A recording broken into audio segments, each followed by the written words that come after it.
Welcome back. We begin Mishna Bet in Pirkei Avot. This Mishnah is packed, and Harambam, in shorthand, expects us to uncover what could very well be the foundation of his entire worldview. The Mishnah begins, Shimon HaTzadik haya mishearei anshe Knesset HaGedolah. Shimon HaTzadik was the last of the members of the Great Assembly. He is the first sage mentioned by name after the close of the biblical canon. He was referred to as a tzaddik because under his leadership, the legislature transitioned from Anshe Knesset HaGedolah to the Sanhedrin. In other words, he disbanded the very office that gave him supreme power.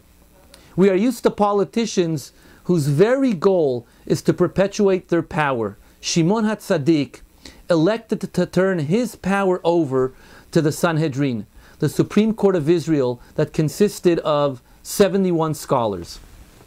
Shimon HaTzadik was the Kohen Gadol, the high priest at the time, and the Talmudic legend found in Masechet Yuma is that he went out to greet Alexander the Great when Alexander's armies were parked outside the walls of Jerusalem.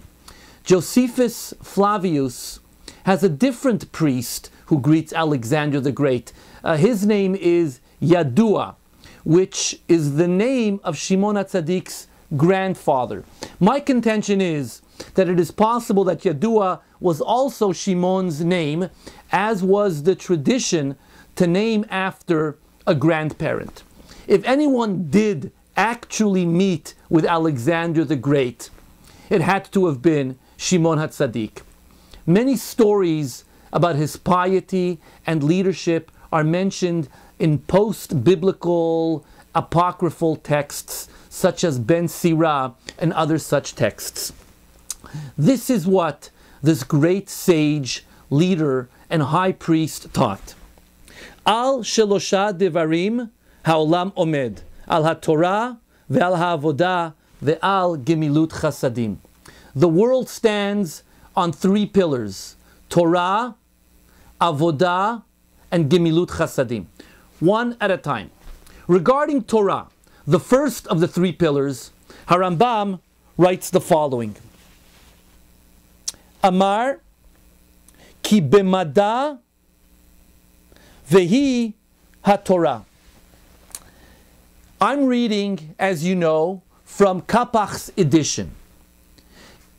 In this edition, Mada is translated as, Torah is translated according to Harambam to mean the world of sciences, the discipline of science. Other editions translate Torah to refer to knowledge and wisdom. As you know, I'm committed to Kapach's edition. The student of Harambam knows that the road to human perfection is paved in the study of not only Torah, but the world of sciences as well.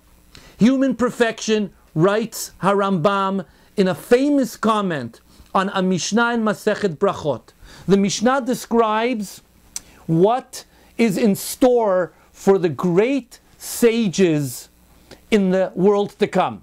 And the Gemara tells us, the Midrash tells us, that they will have crowns on their heads. Harambam writes that the intent of this statement, the crowns on their heads, is, he writes, the existence of the soul through the existence of that which it knows. In other words, knowledge secures the existence of the soul. I want to read to you from Hilchot Deot, Chapter 3, Halacha Bet. Harambam writes, Tzarich ha'adam sheikaven libo v'chol ma'asav kulam. One must focus his heart and all his actions, le'da et Hashem, to know God, Baruch Hu bilvad, ve'yeh shifto ve'kumo ve'diburo, his sitting, his rising, his speech, everything, hakol le'umat ze hadavar, for this very purpose, the purpose of knowing God. I read from Hilchot Mezuzah, chapter 6, Halacha Yud Gimel, Halacha 13, a beautiful halacha. Harambam writes as follows: Chayav Adam lehizaer b'mezuzah. One must be very careful with the mitzvah of mezuzah, mipnei shehi chovat hakol tamid, because everyone is obligated to fulfill this mitzvah all the time. V'chol zman sheikanes v'yitzeh v'yifga b'yichud Hashem. Every time one enters and goes out, he confronts b'yichud Hashem, the unity of God. Shemo shel HaKadosh Baruch Hu, the name of God. V'yizkor ahavato v'yeor mishenato v'shigiato be'avlei hazman. And he will remember his love for God, and he will awaken from his sleep and from his foolishness, behavlei hazman, the passage of time. Ve'yeda she'ein davar ha'omed le'olam u'l'olnei olamim elal yediat tzur ha'olam, and he will recognize that there is nothing in this world that remains forever, infinite, with the exception of the knowledge of tzur ha'olam, the rock of the world, in other words, God. Harambam describes in Ilchot Shofetim, the ultimate purpose of the Messianic era is to spread the knowledge of God. For Harambam, in Hilchot Yesodei HaTorah, chapter 2, it's a halacha that we've looked at in the past and we'll look at again. How does one come to fulfill the mitzvah of love of God? Ve'ahavta et Adonai Elohecha b'sha'at she'itbonen ha'adam b'ma'asav u'ru'av ha'nifleim ha'gedolim. When one contemplates and reflects on God's great wonders, ve'yir'eh mehem chokhmato she'ein laket, and one realizes that the wisdom, the knowledge of God, of course, is infinite, then one comes to love God. We're going to stop here. In the next shiur, we're going to continue the Harambam's worldview, Harambam's understanding of Torah, of knowledge, with Harambam's famous parable in the Moreh Nevuchim. Thank you.